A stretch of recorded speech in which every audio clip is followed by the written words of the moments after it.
Hello, bonjour à toutes et à tous, j'espère que vous allez bien, ça faisait pas du tout longtemps puisque on était là, ici sur cette même chaîne, littéralement hier, pour un live exceptionnel avec Monsieur Sami Mektounif, pilote et vainqueur en Formule 3. Si vous n'avez pas vu le live, je vais pas dire partez, mais voilà, là c'est disponible en rediffusion sur la chaîne YouTube Percy VOD. Le live était génial, 1 heure de pur kiff avec Sami, c'est vraiment un, il n'y avait pas tellement de monde, un peu déçu, je pense que le match de l'équipe de France joue peut-être un petit peu, mais c'était vraiment trop cool. Il a vraiment développé ses réponses alors qu'il était un peu pris par le temps puisqu'il avait un débriefing à faire avec son équipe de Trident, puisqu'il faisait le live depuis l'Italie, depuis l'usine Trident, et il avait des impératifs, etc. Mais il a quand même pris le temps pour nous, pour dire des anecdotes assez dingues, pour être ultra franc sur je sais pas, par exemple sur Antonelli, sur son amitié avec Isaac Adjar, sur voilà toutes les épreuves il a traversées après la mort de son coéquipier ami Dylan Ovantov, l'injustice en Freka à peu près qui pourrait causer son irrégularité, etc. Voilà, franchement 1 heure de pur plaisir. Et oui, Vettel Spin qui s'est fait reprendre en live par Samy parce que t'as osé le vanner, mais ça va, t'as pas assumé, t'as dit que c'était juste une blague, du coup ça va, il l'a bien pris. Bref, on va parler un peu de Samy sur ce live, mais aujourd'hui on est réunis pour parler de ce week-end complètement dingue. Alors, j'ai parlé de ce week-end 5 étoiles, puisque bah voilà, il y a, en plus de la F1, évidemment, il y a la F2, la F3, la Freca, la F1 Academy et la F4 France. Et encore, j'ai pas tout mis, on pourra en parler un tout petit peu en fin de live. Il y a aussi la GB3 et le championnat d'Europe de karting, donc la folie. Franchement, c'est la folie ce week-end, c'est bon là, enfin, il y a tout qui reprend, il y a des championnats qui n'ont pas roulé depuis un mois, depuis plus d'un mois. Pour certains, la F4 France, ça commence à dater. La F1 Academy aussi, ça fait presque 2 mois qu'on n'a pas vu rouler tous ces pilotes. Et là, voilà, il y a tout qui revient. Euh... Bonsoir, merci, bisous Wolf, wesh. Oui, bah, je sais pas, dans le feu de l'action, hier, j'ai dit bisous, je ne sais pas pourquoi. Faut que je mate le replay, nous dit Xelan 4. Ah bah oui, il va falloir le mater, ce replay, mais t'en fais pas, pendant la semaine, je continuerai à le repartager sur Twitter, puisque j'en suis trop fier de ce live, c'était assez court, mais j'en suis super fier, franchement, il n'y avait pas non plus, voilà, tellement de monde non plus, mais franchement, c'est une très grande fierté, hein, personnellement. Merci beaucoup à ZSarix pour le follow. D'ailleurs, pendant le live avec Samy, il y a des gens qui se sont. Ouais, non, je crois que j'ai remercié tout le monde. J'ai remercié tout le monde. Excellent le live d'hier. Bon, je suis content que ça fasse plaisir et je suis content aussi que ça soit bien passé niveau technique. Je sais que peut-être niveau son, c'était peut-être pas forcément le plus optimal, mais en tout cas, ça s'est quand même bien passé. Et ça veut dire que voilà, je vais pouvoir inviter des pilotes un peu plus souvent. C'est la première fois que j'ai invité un pilote dans ce nouveau décor, donc voilà. J'ai regardé la masterclass de Esteban Masson au Mans. Bah tiens, la transition parfaite, la passe décisive de Homero tel Kylian Mbappé pour le défenseur autrichien hier. On peut parler très rapidement des 24 heures du Mans, où malheureusement quand même, alors la masterclass, je sais pas si on peut parler de masterclass pour Esteban Masson, mais le rythme était là. Le rythme était là pour Esteban Masson et Maceo Capieto. On parle très rapidement des 24 heures du Mans, le temps que tout le monde arrive, et ensuite, promis, on parle de la Formule 2. Ensuite, on enchaînera Formule 3, Freca, F1 Academy, F4 France, etc. Voilà, donc on avait trois jeunes pilotes français qui venaient des formules de promotion. On avait Esteban Masson et Maceo Capieto qui venaient de la Freca, enfin en tout cas de la formule régionale. Et on avait Clément Novalak qui venait de la Formule 2. On rappelle Clément Novalak, vainqueur de Formule 2. On rappelle la course complètement dingue de Zandvoort de l'an passé où tous les favoris s'étaient crachés et lui avait surnagé. C'était complètement dingue. Euh, et donc Clément Novalak a au final fait l'une des meilleures performances françaises au final avec cette deuxième place à l'arrivée dans la catégorie LMP2. Clairement ça se voit qu'il est à l'aise dans l'endurance, on n'avait pas trop de doutes, on sait depuis des années qu'il avait des vues voilà, sur l'endurance, il voulait, c'était son rêve de faire les 24 heures du Mans. Voilà, il a vraiment très très bien assuré. Et oui, Esteban Masson, il avait aussi un excellent rythme, c'était le pilote le plus rapide de son équipage. C'est limite devenu un Silver OP en GT3 au même rythme que son pilote Gold. Oui, donc voilà, ça a très bien débuté pour Esteban Masson, qu'on aurait dû voir, hein, je ne cesse de le répéter, mais qu'on aurait dû voir si le monde était bien fait en Formule 3 chez Campos cette année, mais malheureusement, voilà. Après, voilà, il rebondit très bien quand même, Esteban Masson, chez Acodis ASP en WEC, en GT3, donc félicitations à lui. 10e place à l'arrivée dans sa catégorie. Matteo Capieto, très bon rythme aussi en LMP2, même si ça avait été très discret en qualification. Matteo Capieto, ça, malheureusement, la course s'est arrêtée assez tôt. Elle s'est arrêtée à peu près au même moment que les Alpines. Je vous avoue que moi, de mon côté, j'avais envie un peu de me tirer une balle. Il y avait double abandon d'Alpine, plus problème électrique pour la Proton de Maceo. J'avoue que là, j'étais pas super bien. Mais en tout cas, voilà, le potentiel avait l'air là pour Maceo. Donc le rythme était là. C'est le plus intéressant au niveau long terme. C'était quand même l'un des pilotes les plus jeunes. Peut-être même le plus jeune, mais je crois pas. L'un des plus jeunes. Il est né en 2006. Mechachrome. Alors non, j'aime bien accuser Mechachrome tout le temps, mais non, non, non. Cette fois, c'était pas Mechachrome. Ils ne peuvent pas être responsables de tous les maux. Euh, je suis triste pour Charles Miesi qui est un super pilote. Bah ouais, moi je suis triste pour les pilotes alpines en général. Je suis triste pour les pilotes alpines, les pilotes Peugeot. Mais oui, les pilotes alpines, surtout finir la course en 6 heures, bon, voilà, c'est pas. C'est très frustrant. C'est très très très frustrant. Moi j'avoue que je suivais spécialement Paul Louchatin par patriotisme d'Eure-et-Loire, vu qu'il vient du même département que moi. Mais voilà, au final, ils étaient coéquipiers avec Charles Milesi. Bon bah ça s'est arrêté très tôt. C'est dommage puisque vraiment en qualification ils avaient fait 5ème, enfin Paul Louchatin avait fait 5ème, donc clairement le potentiel était là. On passe maintenant au vif du sujet, on passe à la Formule 2. Et à la Formule 2, il y a des choses à dire. Là, franchement, on attaque aussi bien pour la F2, pour la F3, que pour la Freca, que pour en fait tout. Et on en a un peu parlé avec Samy hier, les 3, 4, 5 prochaines semaines sont cruciales. Tous les pilotes vont jouer leur avenir dans les semaines qui arrivent. De plus en plus, les décisions pour l'année d'après se jouent avant la pause estivale. Tout le monde veut être signé le plus tôt possible. Là, on attaque, comme le dit Thiago 98, on attaque un triple header avec Barcelone, Red Bull Ring, Silverstone. Ensuite, une semaine de pause, puis on enchaîne avec Hungaroring et Spa-Francorchamps. Et ensuite, on a la pause estivale. Et c'est sûrement là, au niveau de la pause estivale, que ça va se signer, que va peut-être y avoir des tests privés. On rappelle, Sami Mektounif nous a dit quand même que l'an passé, c'est pendant la pause estivale que ça s'était joué. Il y a eu un test privé avec Trident dans une ancienne GP3. Il fallait convaincre Trident, il l'a fait. Il a été signé par Trident pendant cette pause estivale. Donc voilà, c'est des moments cruciaux parce que c'est selon les performances qui arrivent dans les prochaines semaines que une équipe comme Trident, par exemple, propose à un pilote de le tester pour potentiellement le signer ensuite. C'est ce qui s'est passé pour Sami Mektounif l'an passé. Et voilà, c'est ce qui peut arriver pour beaucoup de pilotes, que ce soit en F2, F3, Freca, F4. Voilà, les prochaines semaines sont très très très importantes. Euh, alors, il y a différents pronostics. Sport Auto, très optimiste, qui nous dit: j'annonce double podium pour Victor ce week-end. Ça voudrait dire comme l'an passé, puisqu'on rappelle que l'an passé, c'est vraiment à Barcelone qu'il avait lancé sa saison, qu'il avait arrêté sa spirale négative et qu'il avait fait un double podium déjà. Cyclo-Exen qui dit: Adjar en tête du championnat à la fin du Grand Prix, je fais le call. C'est possible, c'est même pas mal possible au vu de la dynamique actuelle. Jusqu'à fin juillet, ouais, ça va enchaîner. Ouais, Vettel Spin, il prend pas de pincettes, hein. Il prend clairement pas de pincettes.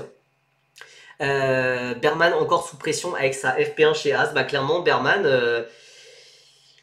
le 13ème de F2 qui est visiblement déjà signé, en F1 vu le nombre de séances d'essais libres qu'il fait avec As.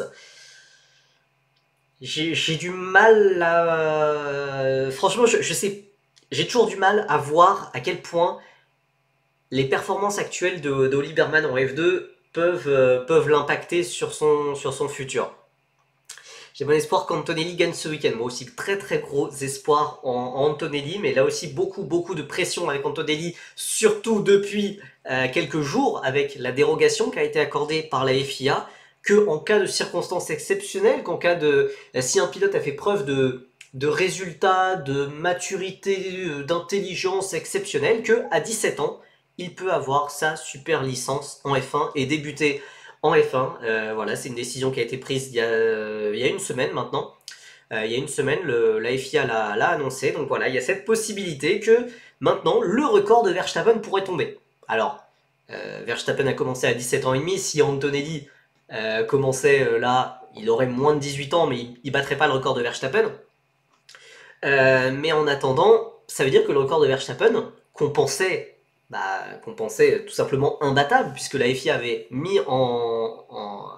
avait publié une règle pour faire en sorte que les pilotes de F1 ne pouvaient commencer qu'à partir de 18 ans, finalement, ce record pourrait être battu. Big up à Colton Herta. Alors, pour ceux qui n'ont pas le contexte, Colton Herta, c'était un pilote d'IndyCar qui avait bien entendu l'âge pour rouler en F1, mais pas les points de super licence, il n'avait pas les 40 points. Antonelli, alors, il a à peu près 49, 50.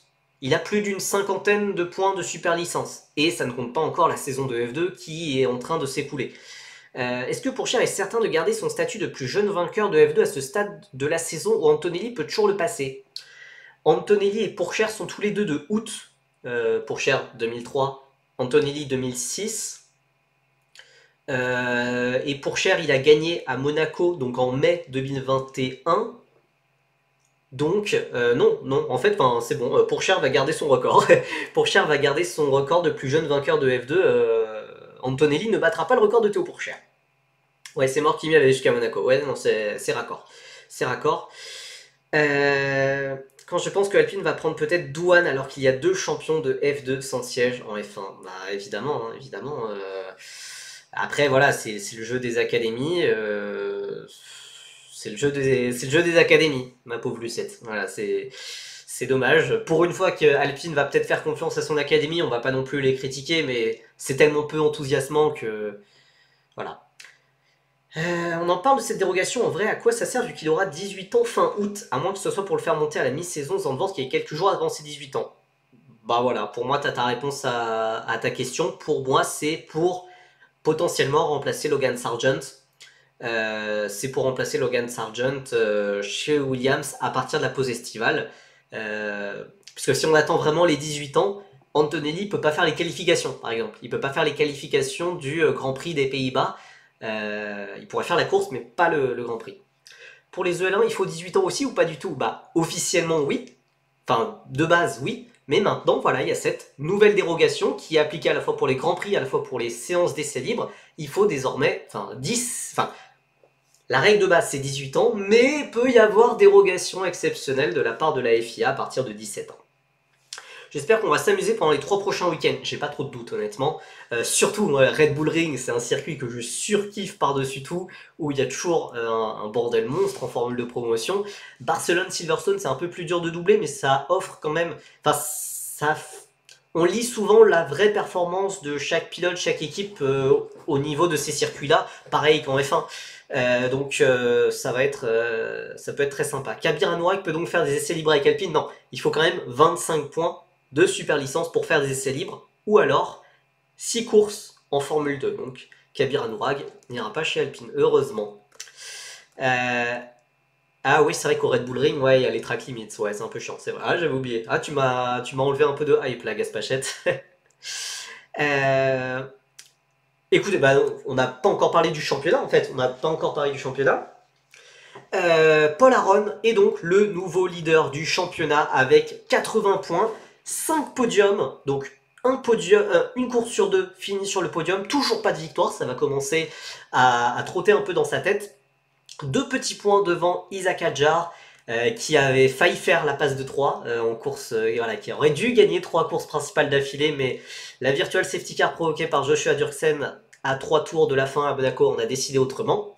3ème, Zayn Maloney, qui est un petit peu à l'arrêt sur les derniers meetings et qui a perdu la tête du championnat pour la première fois à Monaco, 4e Denis Sauger, 5e Gabriel Bortoleto, 6e le très fameux, très scruté Andrea Kimi Antonelli, 7e Zach O'Sullivan, le surprenant, le braquage, le braqueur de Monaco, Zach O'Sullivan sur sa ART. Zen Mbappé, P3, let's go. Oui, Zen Maloney. En effet, P3. Ouais, la victoire volée de Isaac, bah évidemment. Enfin, on l'a vécu en live sur cette chaîne. Ça a piqué, évidemment. 8e Franco Colapinto, 9e Kouchmaïnik, lui aussi à l'arrêt, ça commence à devenir problématique, surtout au vu de son début de saison fantastique.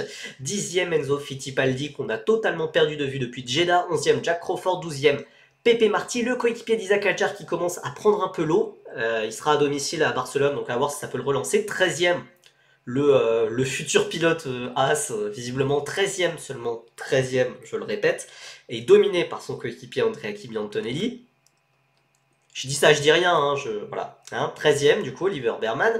14e Richard Verschoor, 15e Ritomo Miyata, 16e Joshua Durksen, 17e Amaury Cordil, Correa, Stanek. On doit tomber à la 20e place pour enfin retrouver Victor Martins avec 4 arrivées dans les points et une 7e place comme meilleur résultat dans une course. C'est douloureux. On va y revenir. 21e Taylor Barnard qui avait remporté sa première victoire en course sprint à Monaco et 22e Raphaël Villagomez. On retrouve quand même au final, il y avait eu beaucoup de bordel sur ce début de saison. Au final, on se retrouve avec un Villagomez dernier, tout le monde. Les choses commencent à revenir, les choses commencent à revenir dans l'ordre. Berman, s'il se retrouve face à Ocon, ça pourrait être un massacre. Je sais pas, après, honnêtement, il y a beaucoup de débats sur la Formule 2, comme quoi, et d'ailleurs Sami Mektounif le disait très bien, comme quoi les performances des pilotes passent un peu inaperçues, ou alors c'est pas vraiment totalement représentatif, et on est obligé d'être un peu d'accord. Martins, Berman, c'était les meilleurs rookies l'an passé, ils se retrouvent 13e et 20e.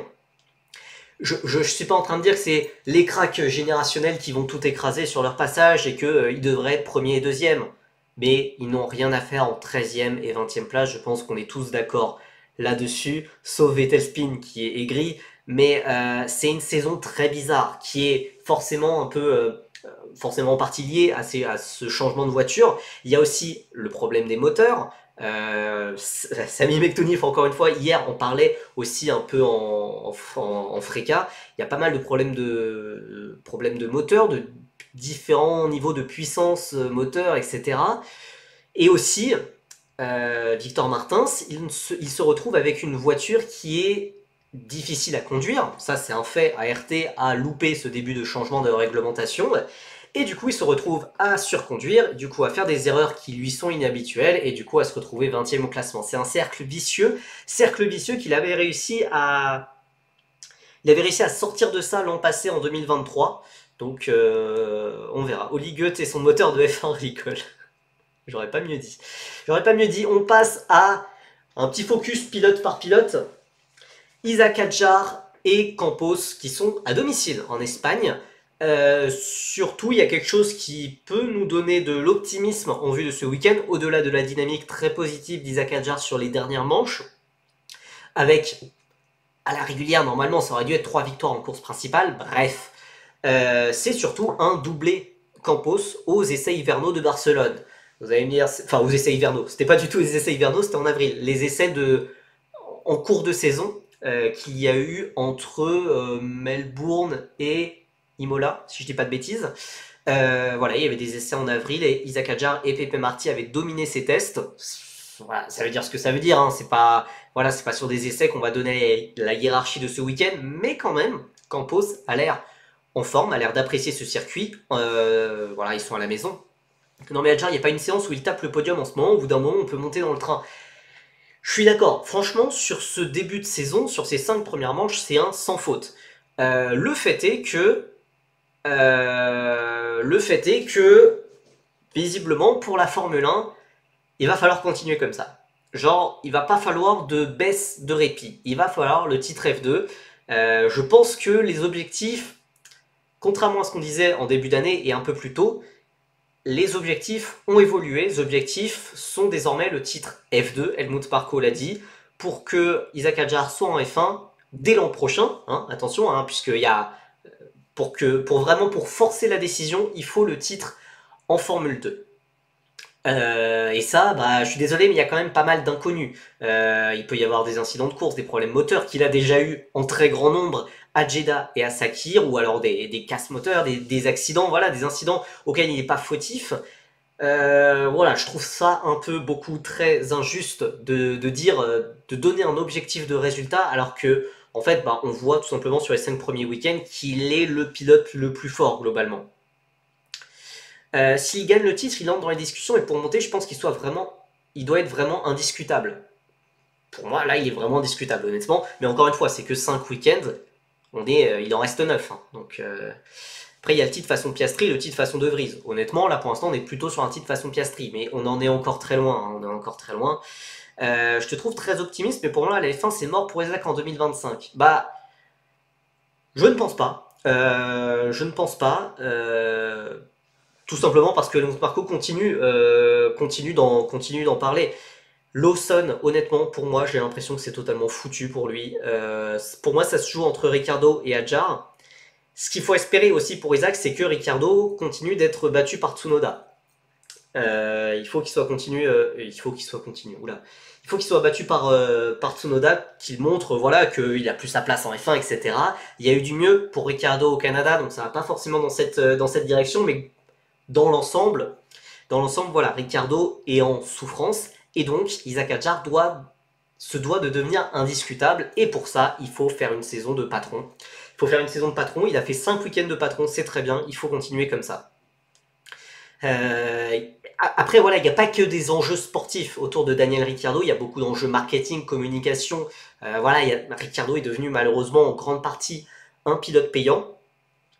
Il y a la théorie comme quoi voilà, il aurait Christian Horner derrière lui, que Christian Horner voudrait le garder, que Helmut Marko voudrait plutôt placer un jeune, style Lawson, style Hadjar. Si Iwasa chope le titre en Super Formula, Isaac finit, on va dire 3ème, tu penses que Iwasa passe devant lui? Pour moi, Iwasa n'est pas du tout dans les discussions. Comment dire quand on parle de 2025 à Helmut Marko, il répond que Ricciardo, Lawson, Hadjar.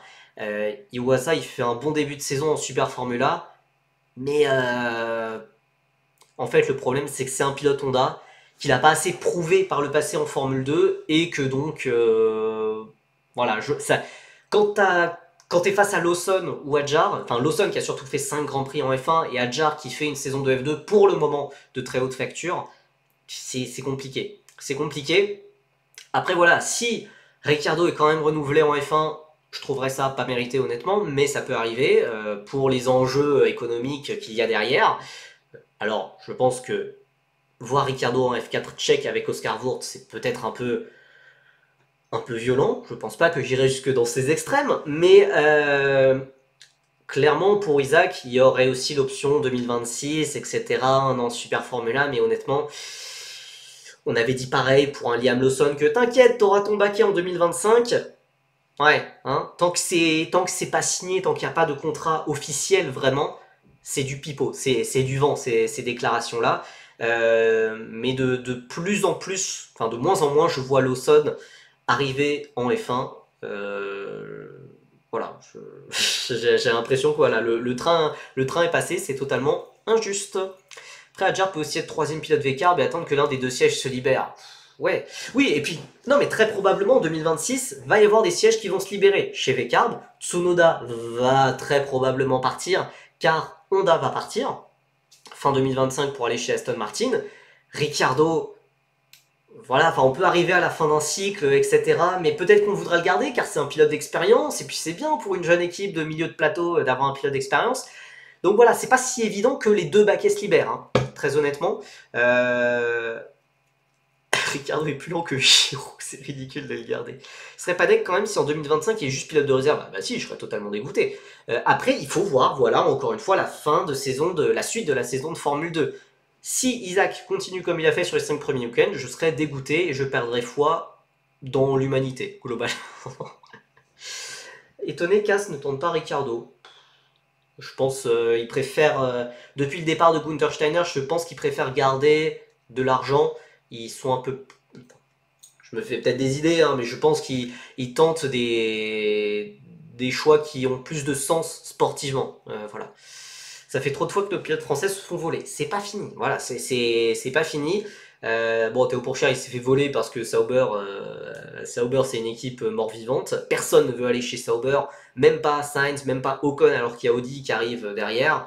Voilà, donc voilà, personne n'a envie d'aller dans cette équipe. Visiblement, mais voilà, pour Adjar, pour Isaac Adjar, il faut continuer comme il le fait actuellement. Il faut continuer comme il l'a fait lors des essais de Barcelone. Et voilà, si possible d'avoir des petites pole positions sur le triple header qui arrive, si possible à la maison au Red Bull Ring, ça peut être cool aussi. Mais voilà, Isaac il doit se concentrer sur sa saison de F2, il n'a pas d'autre chose auquel penser. Audi ils vont prendre qui n'empêche si Sainz et Ocon disent non. Je sais pas. Franchement, j'en ai aucune idée. J'en ai aucune idée. Ocon devrait aller chez Audi quand même, c'est mieux que... Ouais, mais enfin... Si Sainz a dit non à Audi, je pense qu'il doit y avoir des raisons, et je pense que ça veut dire que le projet Audi, c'est pas... Enfin, c'est compliqué, hein. Pour chercher Audi, ouais, on peut toujours rêver. On peut toujours rêver. On parle du cas Victor Martins. On rappelle, l'an passé, il avait un premier tiers de saison excellent sur le rythme, mais ensuite, il avait eu beaucoup de pénalités, beaucoup de malchance, beaucoup d'accidents, beaucoup d'erreurs, etc. Il était dans une spirale négative, et il y a eu Barcelone, et là, ça a enclenché une toute nouvelle, voilà, une toute nouvelle spirale, une spirale positive, avec un premier double podium qui a ensuite enchaîné sur une dizaine de podiums avec des victoires. Voilà, là Martins, honnêtement, c'est maintenant ou jamais. C'est maintenant ou jamais. Il faut rebondir après l'énorme clacasse de Monaco. On rappelle que c'est son coéquipier qui a gagné, avec énormément de chance, avec la stratégie évidemment. Voilà, c'est... Le truc positif pour lui, c'est que de ce que dit Bruno Famin, de ce que dit Alpine, il parle de Victor Martins. Alors évidemment, il n'est pas dans le haut de la liste au vu de sa saison de F2, mais malgré ça, il est quand même dans les discussions, il est quand même sur la liste.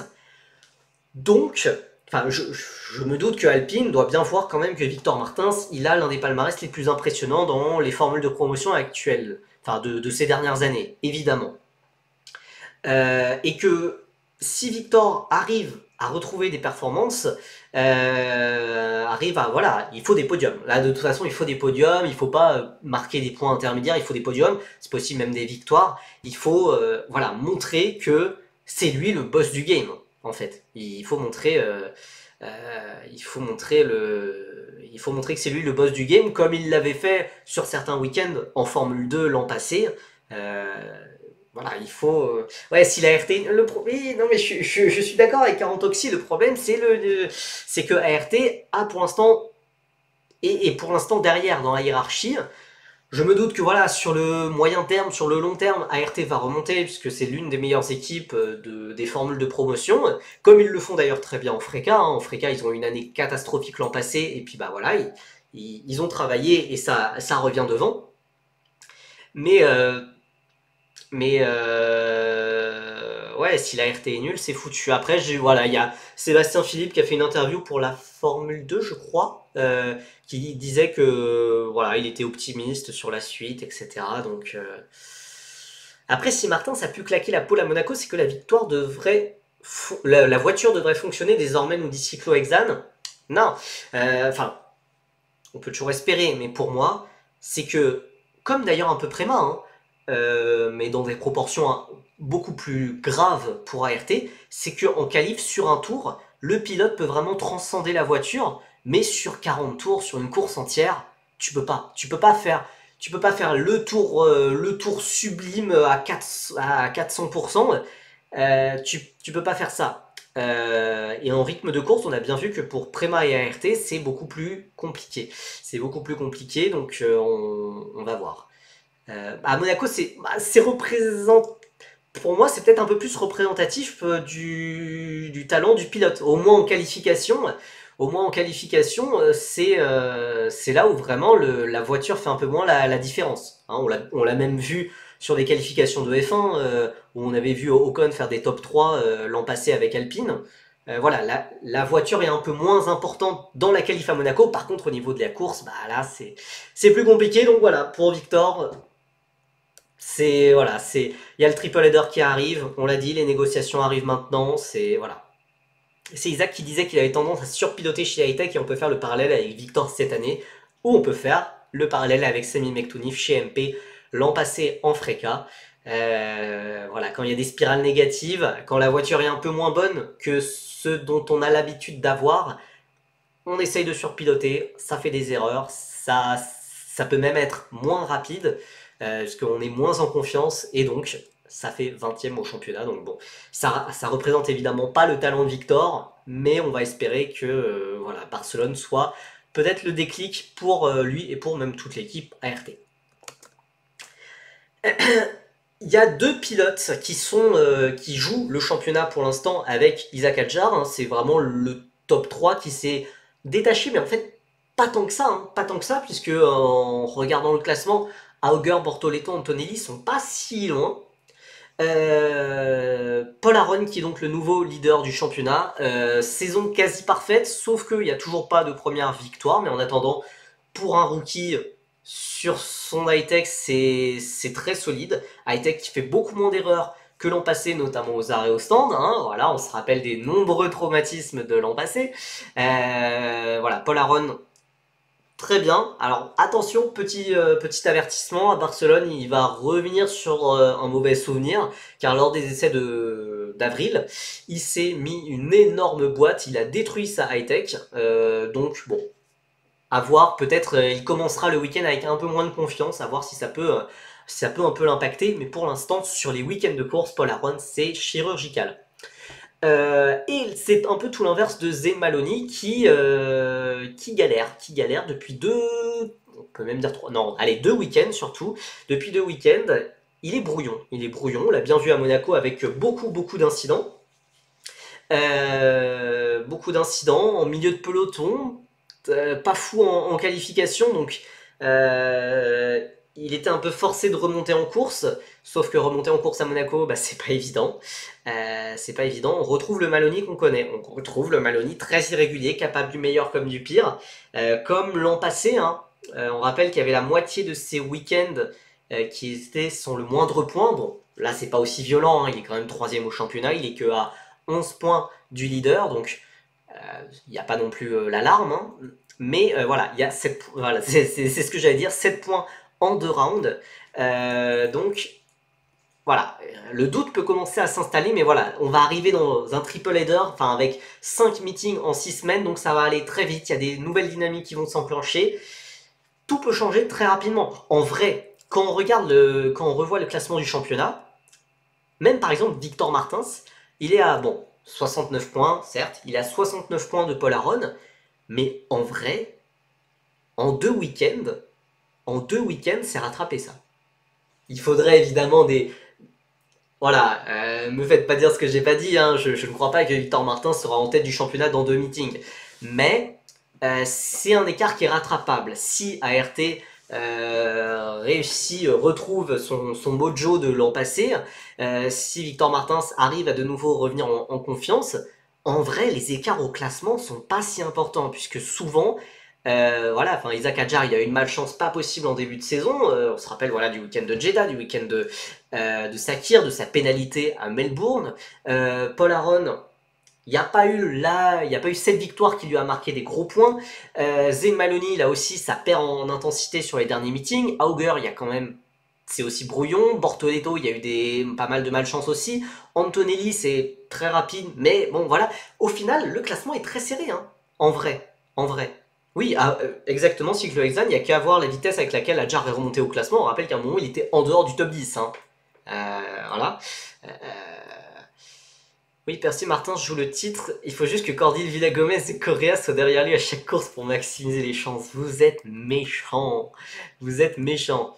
Puis moi, si je critique Victor Martins, après je me fais vilipender par son frère, donc non, je peux pas. Il y a un pilote dont j'avais envie de parler, c'est Andrea Kimi Antonelli, le pilote italien de 17 ans, qui se prend une haine pas possible. On va, voilà, ça commence à me courir sur le haricot, hein. Ça commence à me courir sur le haricot. Il serait surcoté. A priori, Oliverman le dominerait. Mercedes fait n'importe quoi avec lui. Il a rien montré en F2. Il a rien montré en formule de promotion. Il mérite pas sa place. Il a rien à faire en F1, etc. Je remonte le classement. Et je trouve qu'il est assez mélioratif pour Berman. Andrea Kimi Antonelli, c'est 6ème. Il y a des gros points. Il y a des gros points tous les week-ends. Honnêtement, il y a des gros points tous les week-ends. Ouais, il y a 12 points sur les 3 derniers meetings, comme... excuse-moi, je sais plus ton nom. Qui l'a dit Xenon 4 l'a dit. Oli Berman, c'est 13ème au championnat, avec une 4ème place miraculeuse à Monaco, très bien aidé par le bouchon provoqué par Richard Verschoor puis Franco Colapinto. Il ne méritait absolument pas cette 4ème place. On rappelle qu'il s'était qualifié en dehors du top 10. C'est un peu comme Zach O'Sullivan dans des proportions un peu moins grandes, mais honnêtement, le classement au championnat pourrait être plutôt Antonelli 5ème et Berman plutôt 18ème, hein, honnêtement. Donc je trouve ce classement voilà, plutôt amélioratif pour Oli Berman, et ça reflète pas franchement la réalité. Pour l'instant, Kimi Antonelli, les gens le critiquent beaucoup, je pense surtout à cause de Prema, puisque Prema, évidemment, est en difficulté. Prema est en difficulté, pas autant que ART, je pense, mais Prema est en difficulté. Donc, ça sert à rien de vouloir le comparer à Oscar Piastri. Surtout que Oscar Piastri, il avait été champion de Formule 3 juste avant, il a été champion de Formule Renault juste avant. C'est pas du tout pareil. Oscar Piastri aussi, il est arrivé en F2, il avait 20 ans. Andrea Kimi Antonelli, il a 17 ans, ça n'a rien à voir. Antonelli, c'est Xenon 4 encore qui le dit, il a découvert plein de circuits sur lesquels il n'avait jamais roulé avant, contrairement à la plupart de ses rivaux qui avaient déjà roulé dessus, ou soit l'an passé en F2, ou soit même en Formule 3. À Monaco, je veux dire, il découvrait le circuit, et malgré une séance d'essai libre tronquée par la pluie, il a été vraiment très très très impressionnant. Évidemment, tout est biaisé par le fait que Prema s'est loupé sur ce début de saison, et donc on voit Antonelli que 6ème, il n'y a pas eu de podium, etc. Non, enfin je suis désolé, pour moi, Antonelli est très impressionnant. Je sais pas si on peut dire qu'il mériterait de remplacer Lewis Hamilton. J'en suis pas non plus à ce niveau d'admiration, mais c'est un pilote qui est super préparé. Voilà, Sami Mektounif nous l'a dit, ce gars a eu une vingtaine de journées dans des anciennes GP2 pendant l'hiver. Il a roulé sur pas mal de circuits aussi, mais jamais en course, jamais en compétition, c'est pas du tout comparable, etc. Mais Andrea Kimi Antonelli, il fait une saison très bonne pour le moment. Et surtout en comparaison à Oli Berman, là par contre, Oli Berman, il n'y a aucun souci, tout le monde le voit en F1, c'est mérité, c'est génial, c'est merveilleux. Je suis désolé, non. Enfin, je suis désolé, Berman se prend pour l'instant une bonne petite claque par Antonelli. Très bon, mais il faut quand même lui laisser finir sa saison au moins. Ouais. Je sais pas. Honnêtement, je pense vraiment, selon ce qui va se passer sur le triple header, sur ce qui va se passer avant la pause estivale, je pense honnêtement que Antonelli peut monter à Zandvoort chez Williams en remplacement de Sargent. T'es beaucoup trop dur avec Berman. À moins qu'il ait un problème moteur, à moins qu'il ait un problème... Enfin, il se fait dominer par son coéquipier. Mais je l'ai toujours dit que c'était la saison de tous les dangers pour Berman. C'est la saison de tous les dangers, puisque, un peu comme Théo Pourchaire en 2022, il découvre le statut de redoublant, il découvre le statut de favori au titre. Berman n'a que très rarement attaqué une saison avec ce statut de t'es plus rookie maintenant, t'es plus le gars qui surprend, t'es le gars qui doit confirmer. Et ça, c'est très dur à gérer pour des jeunes pilotes. On l'avait vu avec Théo Pourchaire qui avait fait une saison catastrophique, etc. Bon, qui avait quand même fait vice-champion, hein. Faut quand même remettre l'église au milieu du village. Euh, Berman, ouais, voilà, il y a beaucoup d'erreurs, beaucoup d'irrégularités en qualification, en course. Voilà, et surtout, il est derrière son coéquipier. Donc, je suis dur avec Berman, surtout parce que les gens parlent de Berman comme si sa place en F1 est totalement méritée. Euh, Oui, non, mais j'ai dit catastrophique dans le sens où il y a plein de gens qui disent que la saison de Pourchaire en F2, sa deuxième saison est catastrophique, alors que bah pas du tout. Il est juste tombé sur un Drogovic qui avait le momentum parfait à ce moment-là, mais bah, il fait vice-champion assez largement, avec une malchance incroyable en plus en deuxième partie de saison. Donc voilà. Si on taille autant Pourchaire pour sa deuxième saison de F2, j'imagine même pas ce que ça doit être pour Oli Berman. Mais bon, voilà. Oui, beaucoup de réussite pour Drogovic, mais bon, Drogovic méritait largement son titre de Formule 2. Voilà, donc, voilà, cette situation, Antonelli, Berman, etc., ça me titille un peu. Ça me titille un peu, donc voilà. Je pense que les prochaines semaines qui vont arriver, vont être vraiment cruciales pour les deux pilotes. Encore une fois, voilà, je ne sais pas à quel point le baquet de Berman chez As est assuré. Je pense quand même que s'il arrive en F1, Berman, il va performer. Je pense pas que ça sera peut-être pas le crack générationnel. Antonelli, s'il arrive en F1, il va performer. Peut-être il faudra quelques grands prix de rodage, mais il va performer. Isaac Adjar, s'il arrive en F1, il va performer. Paul Aron, s'il arrive en F1, il va performer. Victor Martin, s'il arrive en F1, il va performer. On peut appliquer ça pour plein de pilotes de Formule 2, mais les équipes de F1 sont beaucoup trop frileuses et ne donnent plus leur chance aux jeunes pilotes de Formule 1, de Formule 2, pardon. C'est le souci, mais à chaque fois qu'on donne la chance aux jeunes pilotes, ils prouvent, ils font des arrivées dans les points. On l'a vu avec Liam Lawson l'an passé sur ses 5 grands prix, on l'a vu avec Oli Berman l'an passé. Après, je suis désolé, tu peux pas dire que Berman mérite un siège devant un Aaron. Si. Moi, je trouve que si, quand même. Au vu de ce qui s'est passé je prends pas que la saison en cours, je prends aussi ce qui s'est passé en 2023, ce qui s'est passé en 2022, 2021, de voir la construction d'un pilote. Berman, c'est aussi un pilote qui a peut-être plus de potentiel, c'est un pilote qui est un an plus jeune, etc., qui a plus de... voilà, qui a plus de marge de progression qu'un Paul Aron, je trouve. Ouais, c'est la nouvelle politique de F1, garder les vieux. Non, mais... comment ça va, Percy? Bah écoute, ça va très bien, mais comme tu peux le voir, je suis un peu tendu, parce que ça m'énerve que les équipes de F1 ne donnent pas leur chance aux jeunes pilotes, et là, on va peut-être avoir des équipes qui vont tenter la chance, qui vont tenter un vrai coup avec Antonelli, et je me dis, voilà, ça se tente. Ça se tente, il y a une vraie histoire à écrire de Antonelli qui arrive en remplacement de Hamilton. De toute façon, Mercedes, ils sont pris au piège. Au remplacement de Hamilton, voilà, je l'avais dit sur un précédent live, t'es obligé de faire un coup, de recruter un vrai nom, quelque chose, un projet sur plusieurs années. Pour soi, il n'y avait que deux options, ou Verstappen ou Antonelli. Verstappen n'est pas dispo, donc tu prends Antonelli. Voilà. C'est pour ça que Sainz, Ocon, c'est des excellents pilotes qui méritaient leur chance chez Mercedes, mais en remplacement de Hamilton, tu es obligé de prendre un pari, un nom qui claque vraiment. Et bah voilà. Mais si les équipes donnent leur chance à les pilotes, regarde Douane. Attends, ça s'est pas encore fait, et puis bon, voilà, Douane, c'est... Voilà, c'est... Il va sûrement pas être ridicule, hein, il va sûrement pas être ridicule. Je pense qu'il fera mieux qu'un Guan Yu Zhou, etc. Mais bon, bah, ça casse pas trois pattes à un canard. Hein. Purée, le nombre d'expressions vieillottes que j'ai utilisées sur les 5 dernières minutes, c'est violent, je sais pas pourquoi.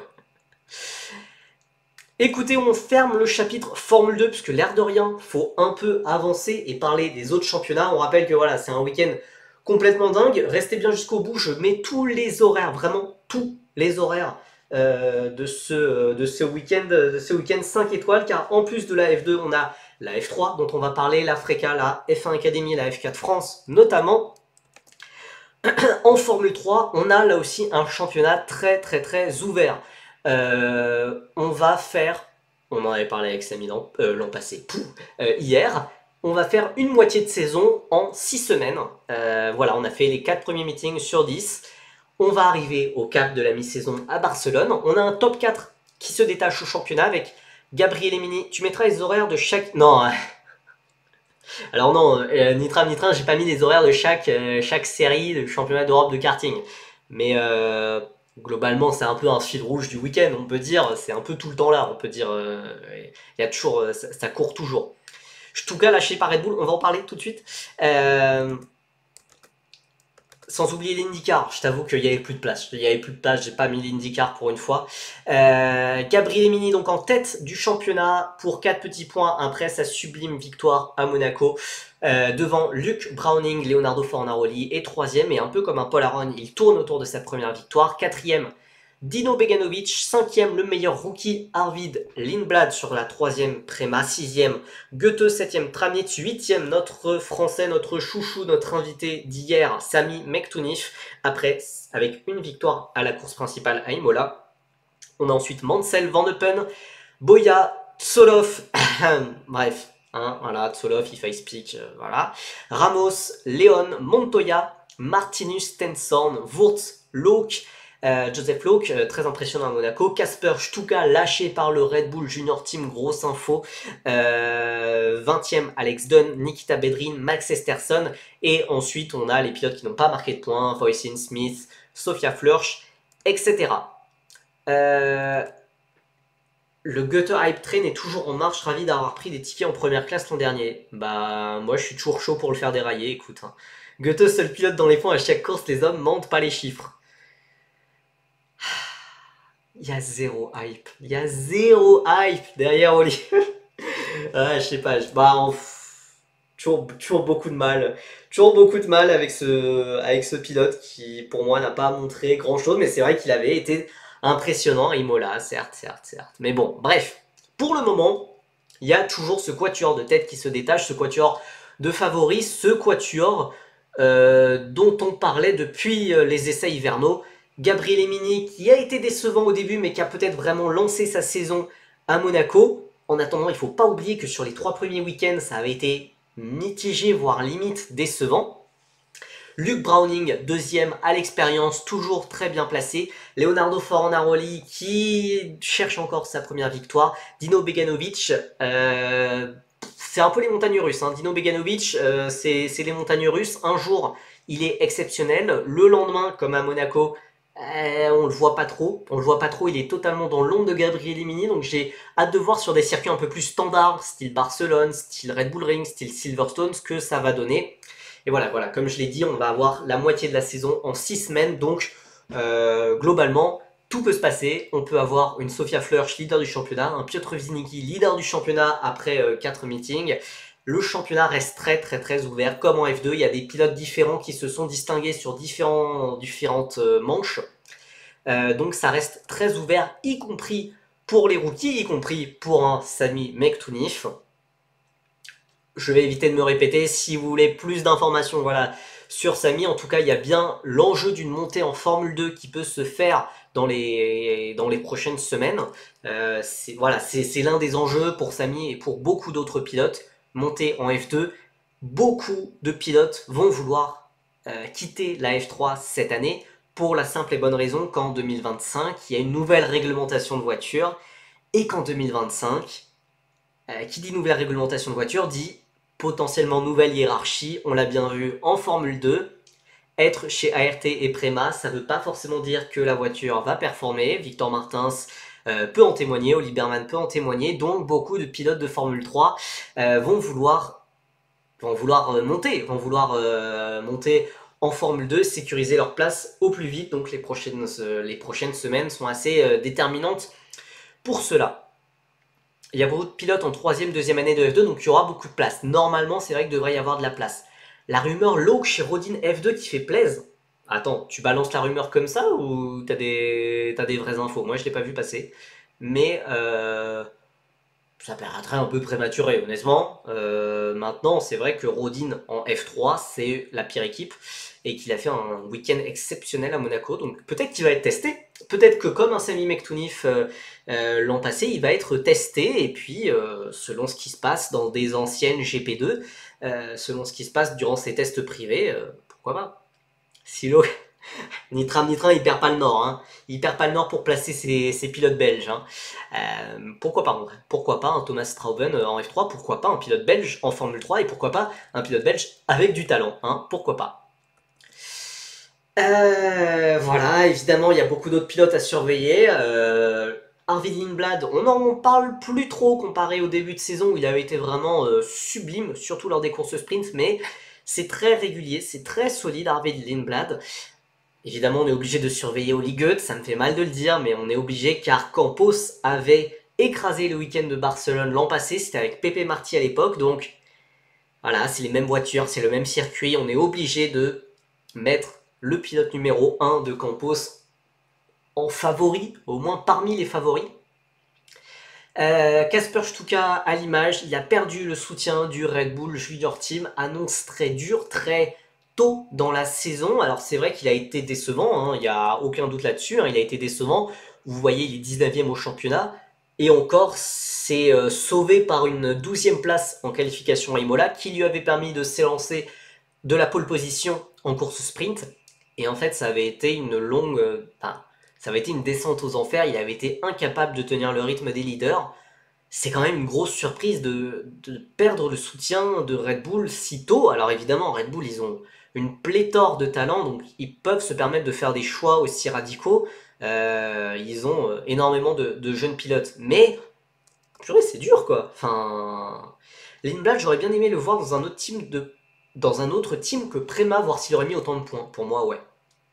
Arvin Lindblad, c'est à prendre avec des grosses pincettes. Mais de ce qu'on entend, quand même, sa saison de F4 italienne, elle est biaisée. Elle est biaisée par potentiellement des rumeurs. Vous savez, malheureusement, on n'a jamais de source sûre. Donc, c'est juste des on-dit. Voilà, ça peut jamais être confirmé. Mais a priori, voilà. Le moteur de Arvin Lindblad en deuxième moitié de saison n'aurait vraiment pas été optimal, quoi. N'aurait vraiment pas été optimal. Et je pense que ça veut dire que Arvid Lindblad, c'est un très gros talent. Je sais pas à quel point, on peut pas vraiment le dire. Hein. On peut pas vraiment le dire.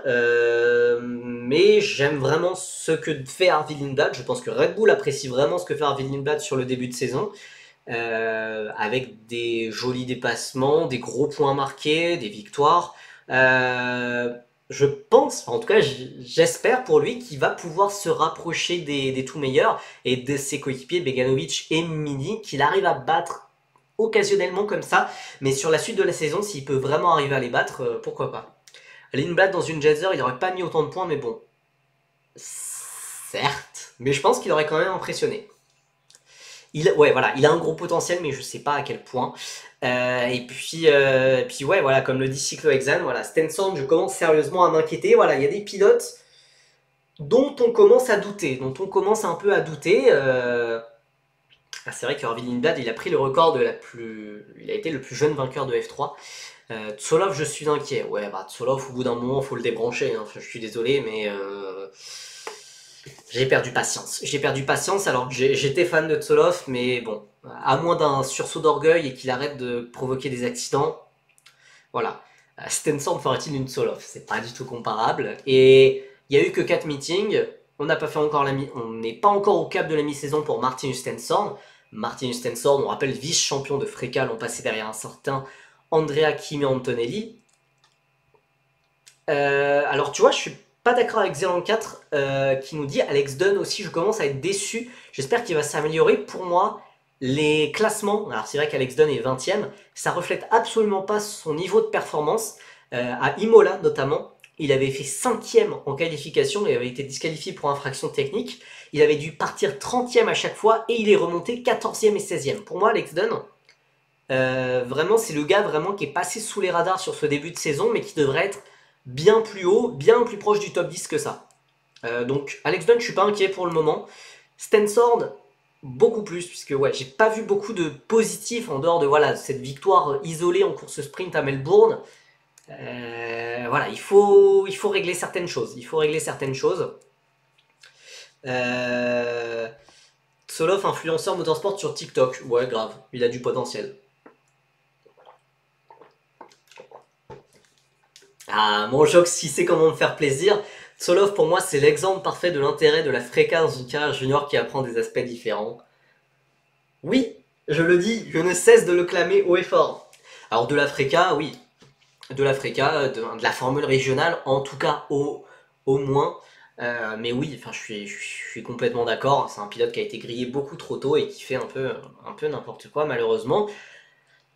Voilà, après, on peut jamais être définitif. Ça reste des pilotes très jeunes, ça reste des pilotes de 17 ans. Tsolov, il a que 17 ans. C'est le deuxième pilote le plus jeune du championnat encore.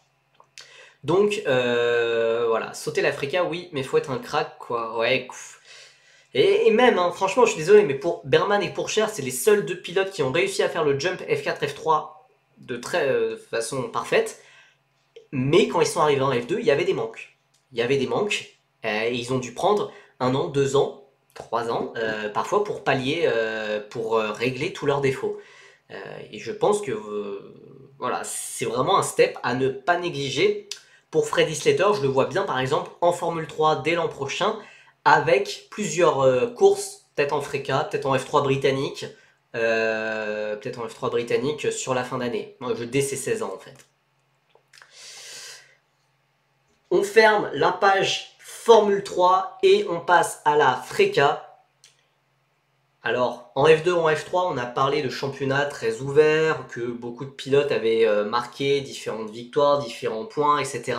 Merci beaucoup à Manjox pour son prime, merci beaucoup à toi, ça fait trop plaisir. Slater, c'est abusé comment il tape tout le monde. Ouais, on n'a pas beaucoup parlé de la F4 italienne, mais c'est vrai que Freddy Slater, enfin, on savait que ça allait être impressionnant, mais purée, qu'est-ce que c'est impressionnant quand même. Enfin, c'est avec Yu Yamakoshi aussi, grosse révélation de cette saison, énorme, énorme. Après, Théo et Berman n'ont jamais été aussi impressionnants que Freddy. C'est litigieux. Théo, déjà, il a jamais été dans une équipe comme Prema. Encore une fois, voilà, si Freddy Slater, il était chez Genzer, qu'est-ce que ça donnerait? Voilà. Et, euh, et Freddy Slater, c'est quand même un niveau de préparation assez important. Parlons de Yu. Ah bah, je suis forcément fan de Yu Yamakoshi vu qu'il vient de la F4 France.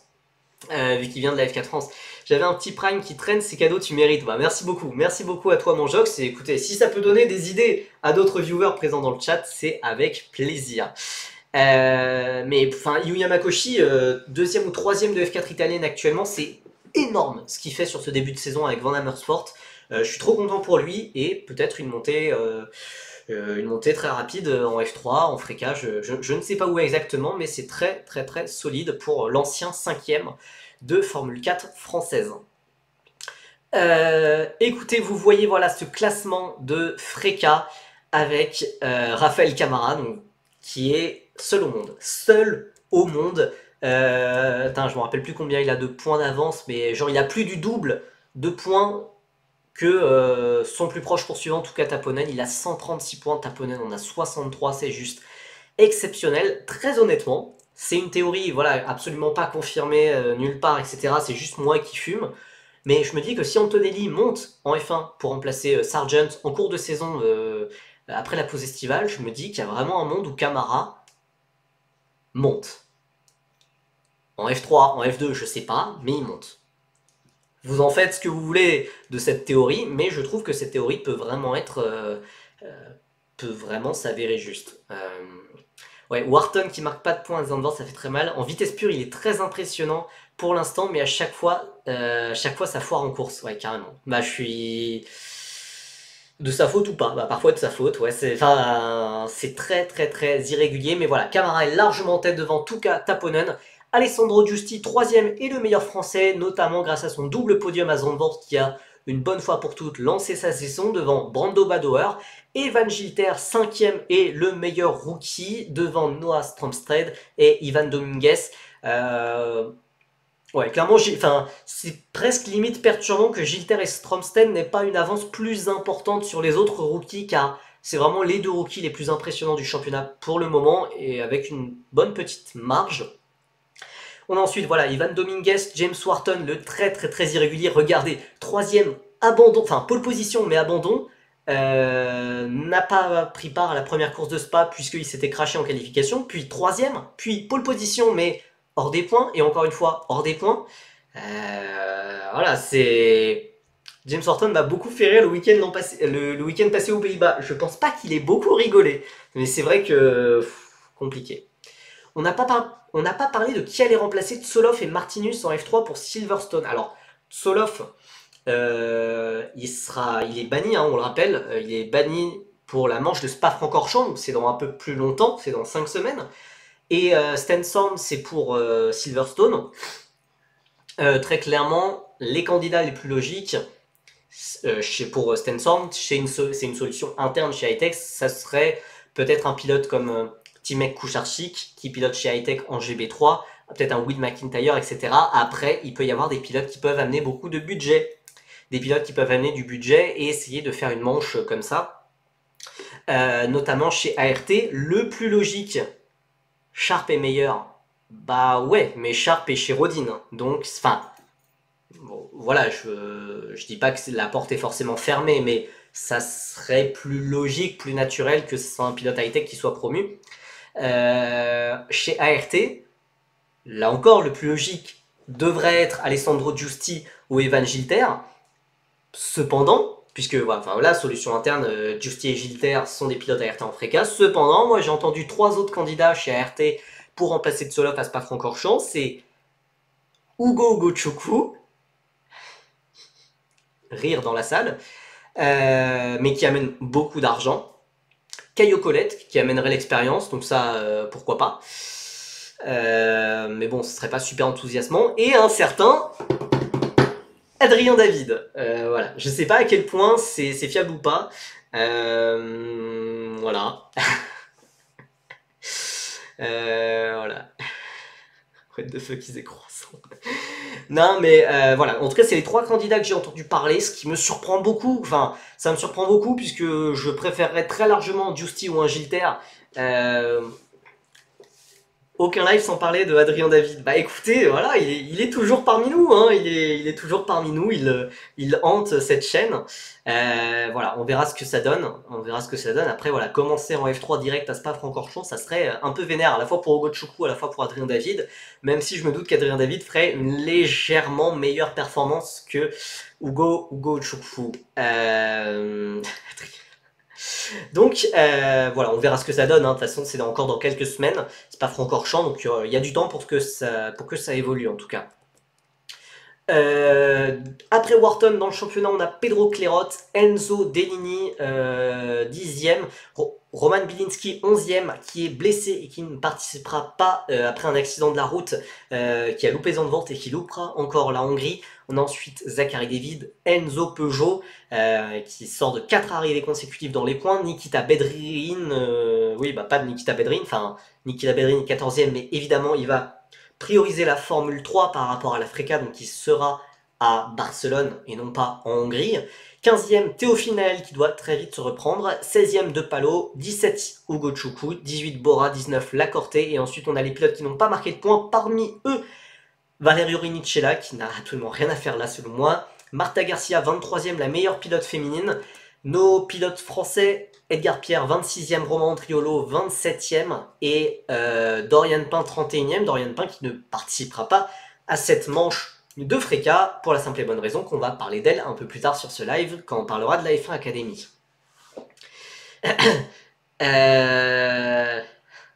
Taponen, deuxième, mais on est d'accord, RS semble moins performant.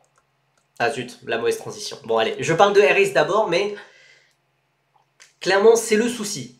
Clairement, c'est le souci de ce début de saison.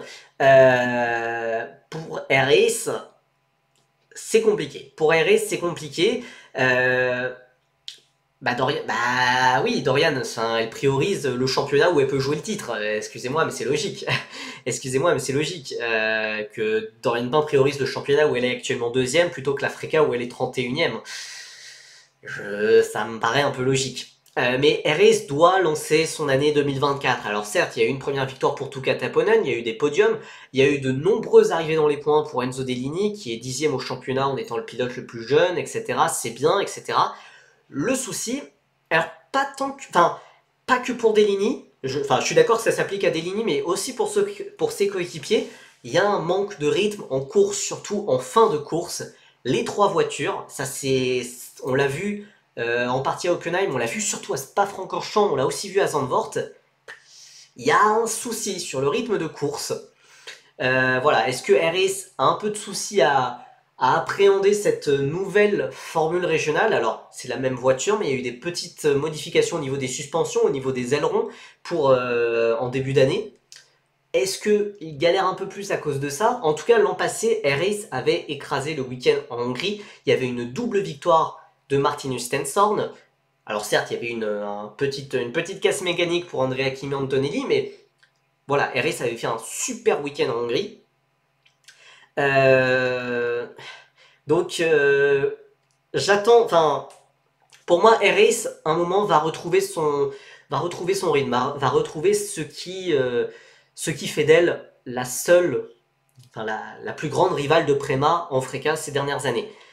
Maintenant, voilà, pour le moment, c'est pas le cas, mais voilà, les trois pilotes peuvent jouer devant, on l'a vu. Enzo Dellini, son rythme en qualification est parfois complètement dingue, parfois meilleur que Tuka Taponen. En course, je suis d'accord que bah c'est plus compliqué, mais je peux pas lui en vouloir sur ça pour le moment. C'est le pilote le plus jeune. On rappelle que c'est l'un des trois pilotes sur la grille qui n'a pas fait un seul week-end de Formule régionale avant cette saison, avant le début de saison de Freca. Donc c'est normal, et pour l'instant voilà, il est 10e au championnat, il est dans le rythme, il est meilleur que son coéquipier Zachary David, qui on le rappelle n'est pas non plus un random, qui a fait 4e au Moyen-Orient cet hiver. Voilà, c'est un bon début pour Enzo Dellini. Maintenant, j'en attends plus sur la suite de la saison, évidemment, mais c'est un bon début. On peut parler de l'autre équipe, enfin de l'une des autres équipes françaises, ART, où là, il y a beaucoup plus de positifs. Évidemment, il y a beaucoup plus de positifs, où il y a forcément le duo Alessandro Giusti, Evan Gilter qui porte l'équipe. Giusti qui sort d'un double podium à Zandvoort. Evan Gilter qui, après sa victoire en début de saison à Hockenheim, a continué à montrer qu'il avait un super rythme. Malheureusement, il y a eu un peu moins de réussite sur certaines courses, sur certaines qualifications aussi. Voilà, où notamment il a été un peu piégé par les drapeaux rouges à Zandvoort. Voilà, il faut tout mettre bout à bout, mais en rythme de course, Giusti et Gilter, ça peut faire des doubles podiums. Parfois, honnêtement, j'ai cette conviction-là. Ça peut peut-être faire des victoires. On verra ce que ça donne, mais voilà, pas grand-chose à dire. Juste très heureux du début de saison de ces deux pilotes. Ils font tout ce qu'il faut pour monter en F3. On rappelle que comme en F2, comme en F3, c'est aussi l'enjeu des prochaines semaines qui arrivent. C'est de se placer en vue d'une montée en Formule 3 en 2025. Beaucoup de gens voudront monter en F3 l'an prochain, puisqu'il y a une nouvelle réglementation de voiture, donc une hiérarchie plus serrée, les redoublants auront moins d'avantages, donc voilà, Giusti un bon cran au-dessus. Bah, à Zandvoort, oui, vu qu'il y a eu le double podium, mais en rythme pur, franchement, je trouve que ça se jouait. À Spa-Francorchamps, je suis d'accord. Et à Hockenheim, bah, c'est clairement Gilter qui était même plusieurs crans au-dessus. Mais en vrai, je trouve que c'est vraiment équilibré. Et je trouve d'ailleurs que c'est très bien que ça soit équilibré, puisque les deux se tirent vers le haut et c'est génial. Enfin, souvent, on voit la différence de performance entre le samedi et le dimanche. À Spa-Francorchamps, par exemple, où Giusti était devant et Gilter s'est mis un peu au diapason de son coéquipier ensuite entre le samedi et le dimanche. Franchement, moi j'adore ce duo. J'adore ce duo. J'avais un peu peur que ça puisse un peu éclater un moment. Pour l'instant, c'est pas du tout le cas. Ça marche très très bien. La cohabitation se passe super bien. Voilà, faut que ça continue comme ça pour Alessandro Giusti et Evan Gilter, deux pilotes qu'on espère revoir en Formule 3 rapidement, le plus rapidement possible. Voilà, Evan Gilter. Aussi, il y a aussi l'enjeu du classement rookie. Évidemment, c'est pas le plus important, mais quand même, c'est un titre honorifique assez important qui pourrait lui permettre de succéder à des pilotes comme Isaac Hadjar, ce qui est quand même pas mal prestigieux au vu de ce que fait Isaac Hadjar actuellement. Donc voilà, c'est quand même un titre qui compte. Gilter, c'est bien moins impressionnant sur les deux derniers rounds qu'un Enzo Peugeot par exemple. Tu es biaisé, je suis désolé, tu es biaisé, Metal Spin. Après, attends, c'est bien moins impressionnant qu'Enzo Peugeot. À Spa-Francorchamps, je suis d'accord avec toi. À Zandvoort, je trouvais que ça faisait kiff-kiff. Enzo Peugeot a été super impressionnant. Mais Pas convaincu, pas convaincu. Puis surtout, bah, il y a quand même, on peut pas éluder le premier meeting avec la victoire, tout simplement. On rappelle que sans la casse mécanique à la première course, Evan Gilter, ça faisait P4 et P1, voire même très probablement P3 et P1, et que Evan Gilter serait probablement troisième au championnat à l'heure actuelle. Bon, on refait pas l'histoire, les casses de boîte de vitesse, ça arrive. On va parler des autres pilotes. Les autres pilotes, voilà, chez Prema, en dehors de l'intouchable Raphaël Camara, sans la safety car, Evan, ça gagnait pas aussi, tu peux reverse. Source. Non, peut-être P2 à la rigueur. Peut-être P2, mais pas plus. Enfin, pas moins, visiblement. Chez Prema, James Wharton et Ugo Gochukwu doivent arrêter leurs erreurs. Évidemment, c'est le gros souci de Prema. C'est leurs deux pilotes qui sont... alors, c'est pas tout le temps de leur faute, mais voilà, c'est extrêmement irrégulier pour le moment. Pour Van Amersfoort, ils doivent continuer ce qu'ils font, tout comme Noah Stanstead. Tout simplement, en fait, dans le top 10 au championnat, il n'y a que Prema, il n'y a que ART, il n'y a que Van Amersfoort et R-Ace et Noah Stanstead. Voilà, c'est les mêmes équipes qu'on retrouve souvent devant. Chez Saint-Eloc, alors, ça va être l'anniversaire de Théophile Naël samedi. On peut souhaiter un joyeux anniversaire à Théophile un peu en avance. Donc voilà, il fêtera ses 17 ans, c'est très bien. Maintenant, son premier week-end à Hockenheim avait été excellent. Maintenant, sur Spa-Francorchamps et Zandvoort,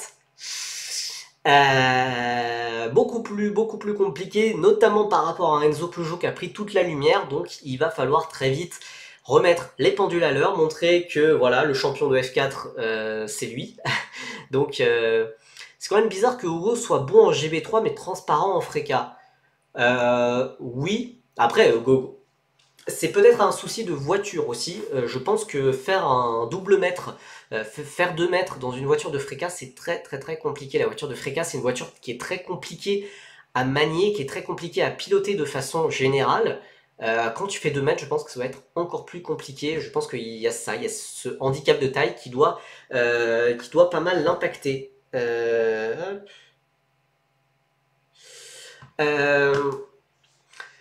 Donc voilà, chez Saint-Eloc, je suis très intéressé de voir la dynamique entre Enzo Peugeot et Théophile Naël, de voir ce que ça va continuer à donner, puisque pour l'instant Enzo Peugeot a pris l'avantage.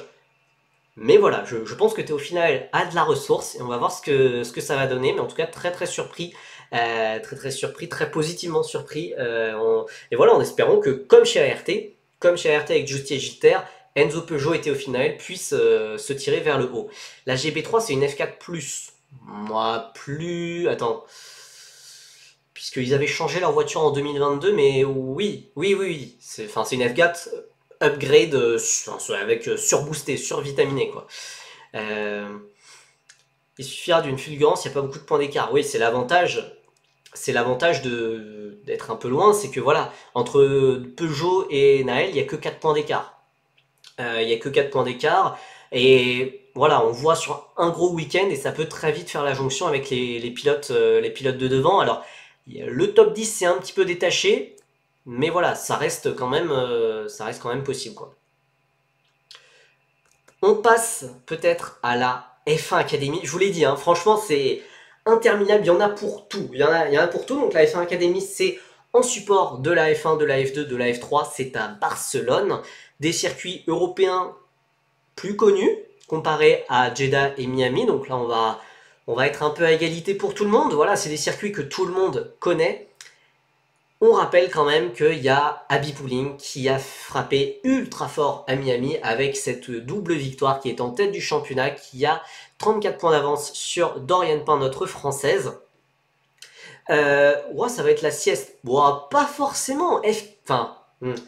F4 à Barcelone, ça peut doubler. Hein. F4 à Barcelone, ça peut doubler. Hein. C'est pas impossible. La 9ème place à Jeddah fait mal aussi. Ouais, mais même si Dorian Pain n'avait pas eu cette pénalité pour avoir fait 2 fois le Tour d'honneur, elle ne serait pas en tête du championnat. Donc ça montre quand même qu'elle ne peut pas se cacher derrière cette décision des commissaires. Ouais, la F3 à Barcelone, c'est sympa aussi, hein, souvent. La F2, c'est chiant, puisque bah, voilà, on commence à arriver sur des voitures un peu plus grosses, un peu plus larges. Pouling a juste à accrocher P2 sur le reste de la saison et elle chope le titre. Non. Mathématiquement, non. Attends, si tu prends 7 points, si genre Dorian Pain gagne toutes les courses et Pooling fait P2, 7 fois, il reste combien de courses machin, il reste... Oula, j'arrive plus à calculer, à 10 courses, 35 points. Bah du coup non. 7 fois 5, 35, du coup non, c'est bon. Dorian Pain a totalement son avenir, son avenir entre ses mains. Maintenant, le souci c'est que... Alors je peux enlever le point d'interrogation. D'ailleurs, je peux vous le faire en direct live, puisque voilà, je suis sur un diaporama un peu interactif, c'est un peu... Hop là, c'est un peu la folie. Hop. Dorian Pain, le retour, elle a bien confirmé son retour lors d'une story Insta. Elle a bien dit que voilà, elle serait là à Barcelone pour la F1 Academy. Donc voilà, elle est de retour de convalescence après ses fractures de côte. Est-ce qu'elle va être à 100%? C'est pas évident non plus. Voilà, beaucoup de questions quand même autour du retour de Dorian Pain. Abby Pooling aussi, il y a quand même quelques questions. Elle a été en grosse difficulté le week-end dernier en F4 britannique. Elle a même pas été la meilleure féminine. Ah, malheureusement, Homero, on a parlé de l'Africa. On a parlé de l'Africa. Désolé. Désolé, il y a la rediffusion qui arrivera dans la soirée. Mais on a parlé de l'Africa. Donc Dorian Pain qui priorise la F1 Academy au lieu de l'Africa, c'est logique vu qu'elle joue le titre en F1 Academy. Et voilà, pour elle, on sait enfin, le titre est impératif pour la suite de sa carrière. 7 x 10, 35. J'ai vraiment dit ça, je suis trop bête. Mais oui, enfin oui, il y a 10 courses. Oui, non, ça me paraissait bizarre. Ça me paraissait bizarre. Mais oui, il y a 10 courses restantes, donc en fait, 70 points. Hein. Elle peut... Enfin voilà, en fait, tout reste à faire. Hein. Tout reste à faire en F1 Academy. Hein. En Freca, elle a fait que... En Freca, elle a fait 2 meetings, enfin on peut même dire 1 meeting et demi, vu que Spa-Francorchamps, elle avait été blessée, elle avait déclaré forfait le dimanche. Donc on peut dire ouais, 1 meeting et demi pour l'instant, donc c'est logique de faire, de prioriser la F1 Academy, elle joue le titre. En Freca, pour l'instant, elle est 31ème. Oui, d'où sa P30. Oui, ça explique en partie sa P30, elle a loupé la moitié de la saison.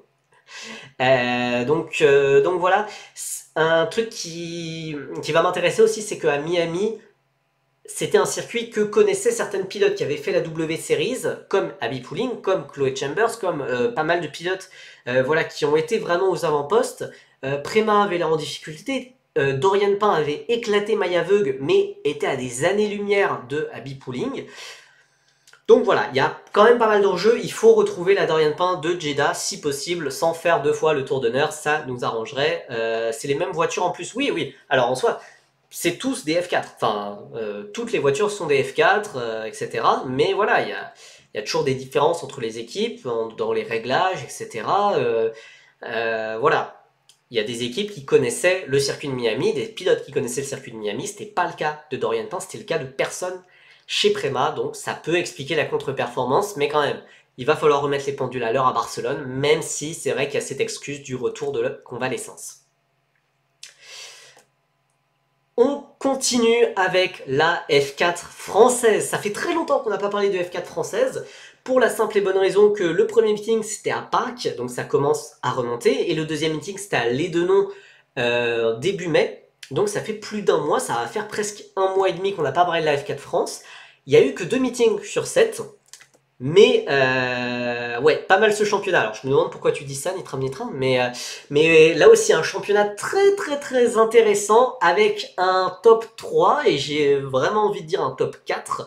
Un top 4 qui se détache au championnat avec Taito Kato en tête du championnat, devant Yannis Steven Haydens et Jules Caranta, ce top 3 qui est regroupé en 10 petits points. Chester Kiefer, après son incroyable performance à Lédenon, le luxembourgeois qui est en embuscade juste derrière. 5ème, Ryan Caretti, le pilote thaïlando-français, toujours très régulier, mais qui n'a pas eu encore ce petit truc en plus. 6ème, Leonardo Menia, Roussel, Porter Ruiz, avec sa première victoire. 9ème, Augustin Bernier, le vainqueur de FID. Jason Lung, Alex O'Grady, Dylan Estre, le petit frère du poleman des 24 heures du Mans, Kevin Estre.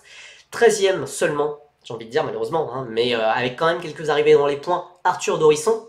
14ème, Karel Schulz. 15ème, Montego Masson. Et voilà pour les pilotes qui ont marqué des points. Pour la petite information, il y aura... Enfin... il y aura 25 pilotes avec donc tu vois là Alexandre Munoz qui sera présent sur la grille, pas de Paco Weissenberger évidemment. Et à partir de Manicourt, on aura de nouveau 26 pilotes sur la grille avec l'arrivée de Lisa Billard. Le sport auto, c'est une histoire de famille. Ah bah pour les Estres, ouais, pas mal. Je pense même qu'ils ont leur société Formula Motorsport, hein, quelque chose comme ça, qui fait des tests privés pour les jeunes pilotes de façon générale. Hop là, hop, pardon, excusez-moi. Oui. Voilà, il y a quand même ce top 4 qui se détache au championnat. Imagine, tu vas au lycée, ton grand frère c'est Kevin S. Trop la classe. C'est trop la classe. D'ailleurs, il y a toujours un embargo sur pourquoi un pilote ne roule plus. Ouais. Du coup, on va toujours pas en parler, malheureusement. Enfin, voilà, on va toujours pas en parler de pourquoi Paco Weissenberger ne roule plus, mais on ne le retrouvera pas dans un paddock de F4 ou même de sport auto de sitôt. En parlant voilà, des pilotes qui sont bien sur la grille à Spa-Francorchamps, il y a évidemment Taito Kato, pilote junior Honda. Aucune erreur pour le moment, aucun temps faible. C'est le pilote qui me fait la plus grosse impression, honnêtement, objectivement. Mais toi, tu sais pourquoi. Ouais, je sais pourquoi et je peux pas le dire, malheureusement. Je peux pas le dire. Mais voilà, je peux pas le dire, c'est pas bien. Voilà. C'est pas bien, mais de ce qui se dit, de ce qui se dit, ça va peut-être exploser à un moment, ça va peut-être être révélé publiquement, on verra. En tout cas, moi voilà, j'ai pas le droit de le dire, désolé. Ça fait peur, ouais, ça fait peur. Donc voilà, pour en revenir aux sportifs, Taito Kato, aucune erreur pour le moment, aucun temps faible. Franchement, pilote junior Honda, il y a des rumeurs comme quoi il pourrait peut-être rejoindre l'académie Aston Martin. Triste pour lui, mais voilà, au moins, voilà, Taito Kato, ça marche très très fort. Je suis très content pour lui. C'est un voilà, pilote très ouvert qui a l'air de s'acclimater très bien à la culture française, à la culture européenne. On sait que c'était parfois un souci pour certains pilotes japonais, notamment ceux qui étaient passés récemment, Suta Arao et Yuto Nomura. Ça avait été plus compliqué.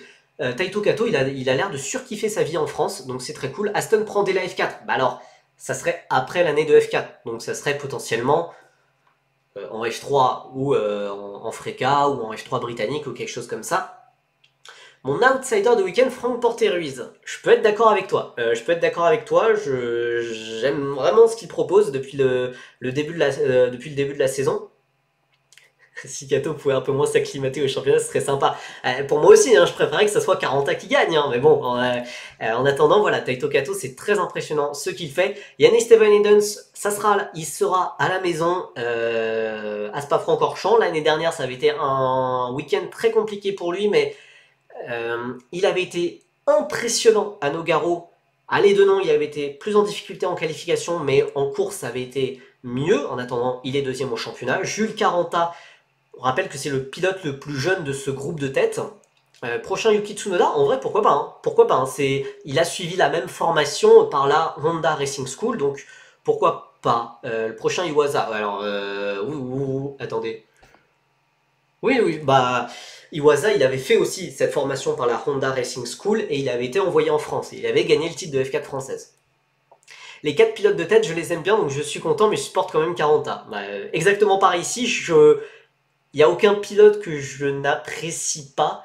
Donc oui, Jules Caranta évidemment, petite préférence voilà, pour notre pilote français de 15 ans, qui est en plus le plus jeune de ce groupe. Son point faible, malheureusement, ça reste encore les départs, comme en F4 Emirati. S'il arrive à corriger ça, je suis sûr qu'il va être redoutable. Franchement, vraiment très très fort. Tu as déjà parlé un peu avec eux ou pas tous? J'ai parlé avec tous les pilotes, ils sont tous très sympas.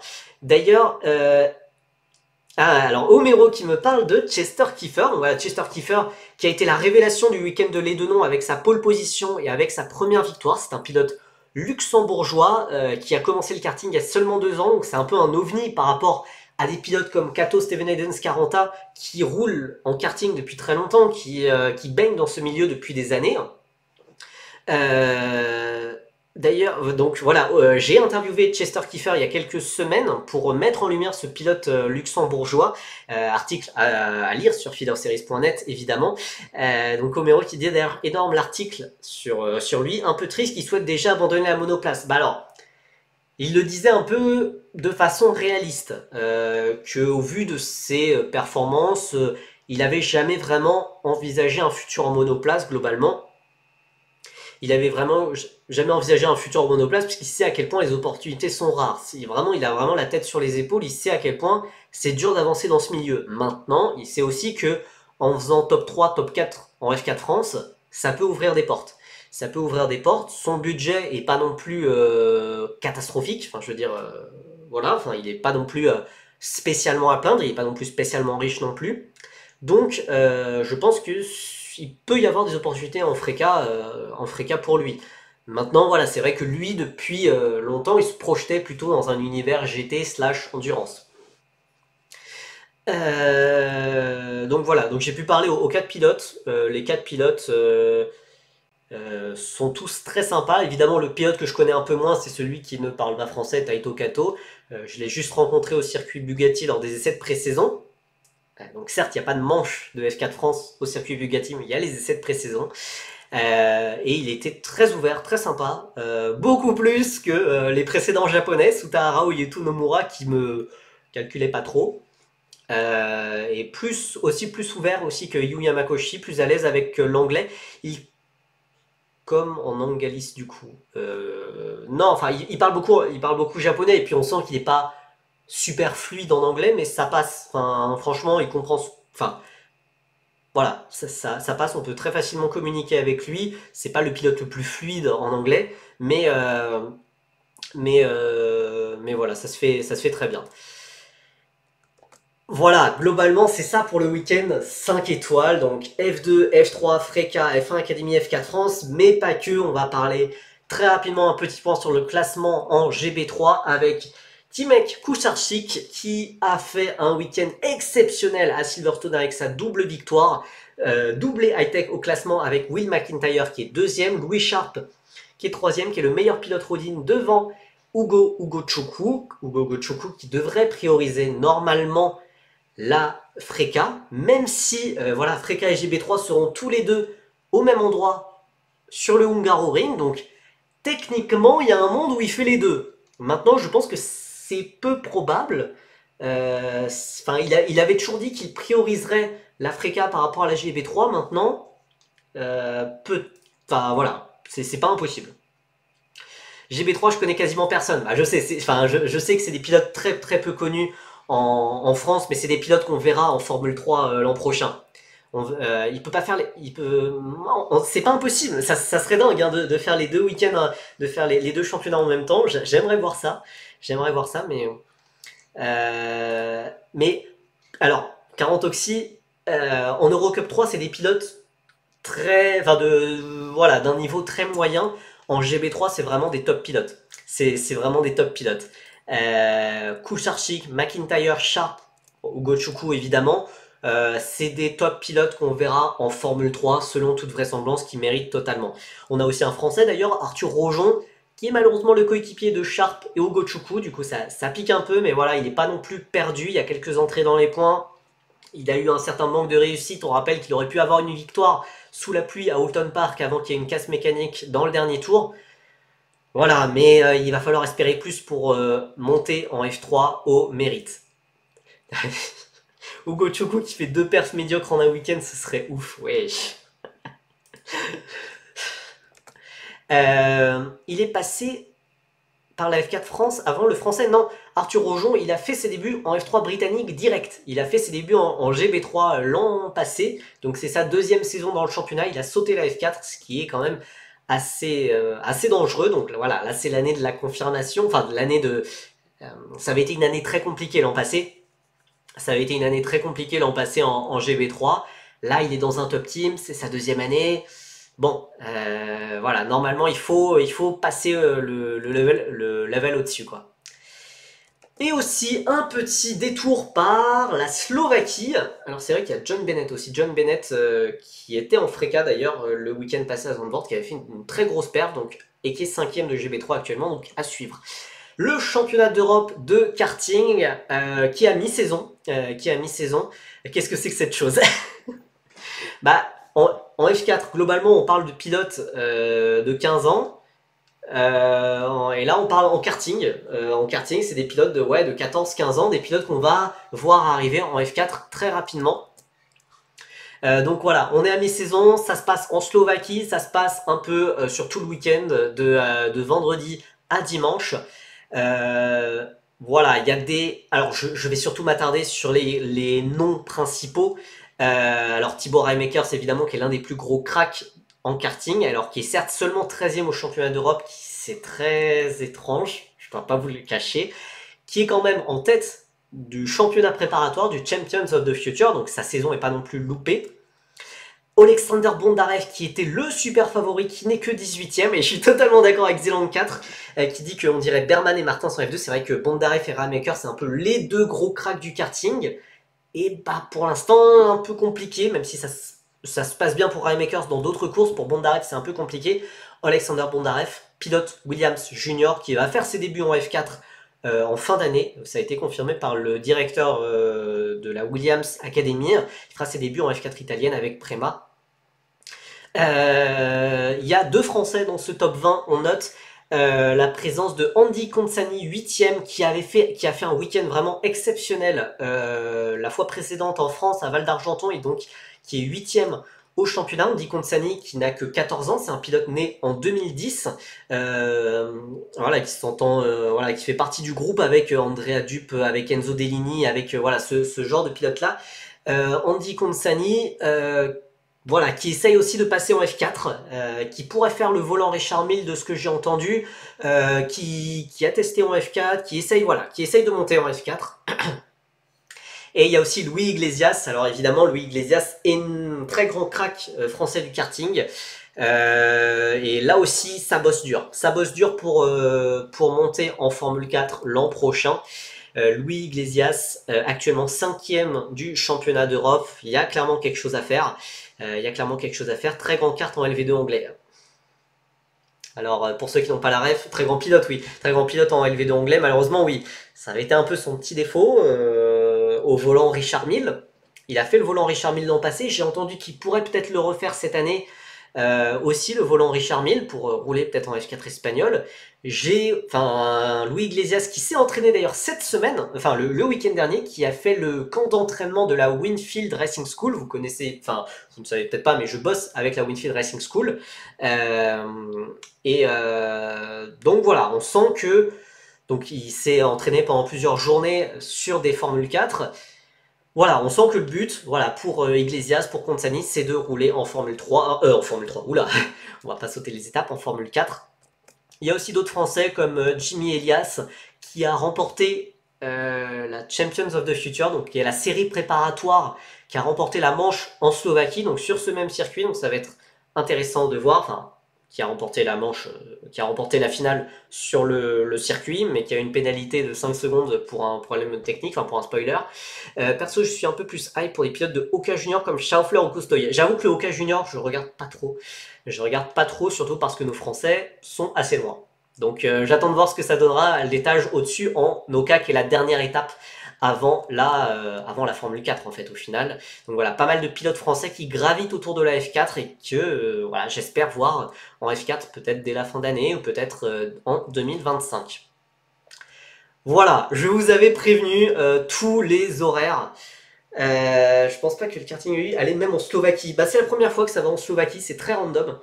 Ouais, c'est dur pour Pradier. Non, oui, Pradier c'est celui qui s'en sort le mieux, mais voilà, je pense qu'il a le potentiel pour faire mieux. Donc voilà. Le planning de charcutier. Il y avait trop de logos à placer. Et encore, j'ai pas mis le championnat d'Europe de karting, puisque sinon là on s'en sortait pas. Mais clairement, si vous vouliez sociabiliser avec vos amis, votre famille ce week-end, désolé, non. Tout le week-end devant la télé. Ouais, d'ailleurs, il y aura pas mal de clash entre la Freca, la F3, ou entre la Freca, la F1 Academy, ou entre la F4 France et la F1 Academy, ce genre de choses. Donc je sais pas, je pense qu'on fera des lives. Le samedi, le dimanche, je sais pas exactement quand. Faut que je vois aussi ce qui est le plus pertinent. Et il y a le match de l'équipe de France en plus face aux Pays-Bas, sans Kylian Mbappé, attention, le vendredi soir. Donc clairement, on va manger Gucci ce week-end. Tu nous fais le multi-foot feeder series, ça pourrait être très drôle. Très dur à organiser par contre, mais... Écoutez, j'aurais pu rajouter l'Euro, j'aurais pu rajouter l'IndyCar. Alors, championnat de France de cyclisme, je t'avoue que moi je suis plutôt en mode championnat de France de natation, vu que ça se passe à Chartres, vu que ça se passe chez moi. Euh, voilà, je peux même rajouter les tournois de tennis avec Arthur Fils ou Giovanni Mpecci Péricard qui sont engagés, ou ce genre de trucs. Mais voilà, l'été, qui arrive, c'est merveilleux, c'est merveilleux. T'as mis Sprint F1 au lieu de Sprint F2, en effet. Course sprint F2, bah attends, et voilà, on fait les choses bien. Voilà, si vous voulez screen ce truc, voilà, ce qu'il faut retenir, c'est que le week-end, non, faut le refaire, voilà, il est déjà fait, il est déjà fait. Ouais, franchement, en vrai, je suis totalement d'accord avec Homero, c'est dommage que la Freca, il pense jamais à faire, à éviter de faire en sorte que ça soit en même temps que la F1. À la rigueur, en même temps que la F2, la F3, je peux me débrouiller, mais je peux pas concurrencer la F1, moi, si je fais un live. Enfin, je ferai des lives ce week-end, ouais, Manjox, ouais, je ferai des lives, je sais pas lesquels, je sais pas quand, je sais pas plutôt le matin, plutôt le samedi, plutôt le dimanche, peut-être les deux, plutôt, je sais pas quoi, mais on fera des lives. Ok, ça, c'est sûr. Pas de course pendant Belgique-Roumanie, je pourrais regarder une disaster class tranquillement. Force à toi, on n'est pas ensemble, heureusement, on n'est pas ensemble. Donc voilà, ce qu'il faut retenir, c'est que le week-end de sport auto commence, enfin la première grosse échéance, ça commence avec les qualifications de Formule 3 à 15h. Moi, je comprends pas pourquoi la Freca est pas sur les meetings des F1. Bah, en vrai, dans le temps, en 2021, ça arrivait, une ou deux fois dans l'année, ça arrivait. Ce n'est plus le cas maintenant et je le regrette.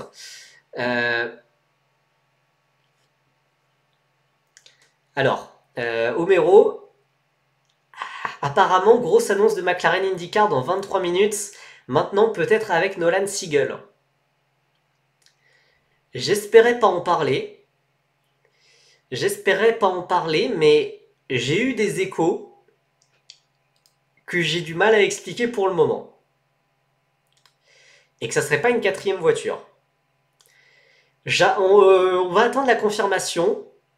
On va attendre la confirmation, mais voilà. J'ai vu des messages WhatsApp de certaines personnes bien informées. Voilà, on va attendre. On va attendre. Oui, vainqueur du Mans la semaine dernière. Oui, non, mais c'est très bien. Nolan Siegel, etc. C'est très bien.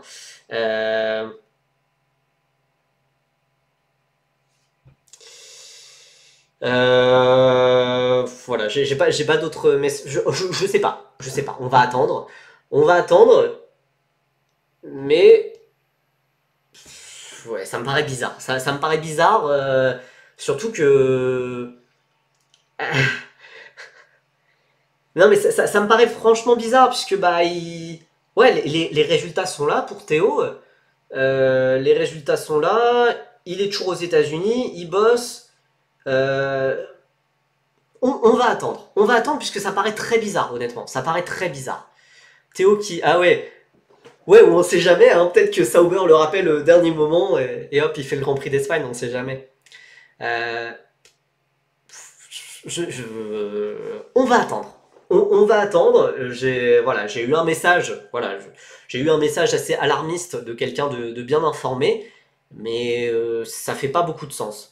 Ça fait pas beaucoup de sens. Audi le veut, c'est pour ça. Eh mais imaginez, c'est pour de la F1. Imaginez. Je vois pas dans quel monde ça se fait, mais imaginez. Voilà.